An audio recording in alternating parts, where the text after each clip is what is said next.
தருமபுரி திமுக வேட்பாளர் மணியை ஆதரித்து தேர்தல் பிரச்சாரத்தில் கலந்து கொண்ட அமைச்சர் உதயநிதி ரோலக்ஸ் என குழந்தைக்கு பெயர் வைத்த நிகழ்வானது அரங்கேறியுள்ளது.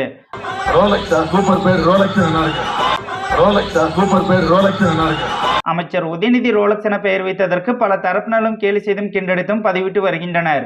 குறிப்பாக கோடிக்கணக்கில் போதைப்பொருள் கடத்திய வழக்கில் திமுக இலகணி பொறுப்பாளர் ஜாஃபர் சாதிக் என்சிபி அதிகாரிகளால் கைது செய்யப்பட்டு திகார் சிறையில் இருந்து வரும் நிலையில் தற்போது ஜாஃபர் சாதிக் நினைவாக அமைச்சர் உதயநிதி ரோலக்ஸ் என பெயர் வைத்துள்ளதாக கலாய்த்து வருகின்றனர்.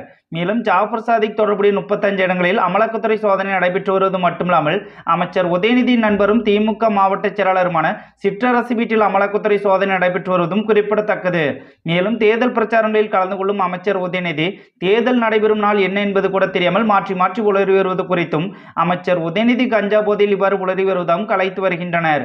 கடந்த 3 ஆண்டுகளில் எந்த ஒரு தேர்தல் வாக்குறுதியும் நிறைவேற்றாதால் தேர்தல் பிரச்சாரங்களில் என்ன பேசுவதென்றே தெரியாமல் பிரதமர் மோடி 29 பைசா என்றும் எடப்பாடி பழனிசாமி சசிகலா குறித்தும் ஆபாச வார்த்தையால் அமைச்சர் உதயநிதி பேசி வருவதும் கவனிக்கத்தக்கது.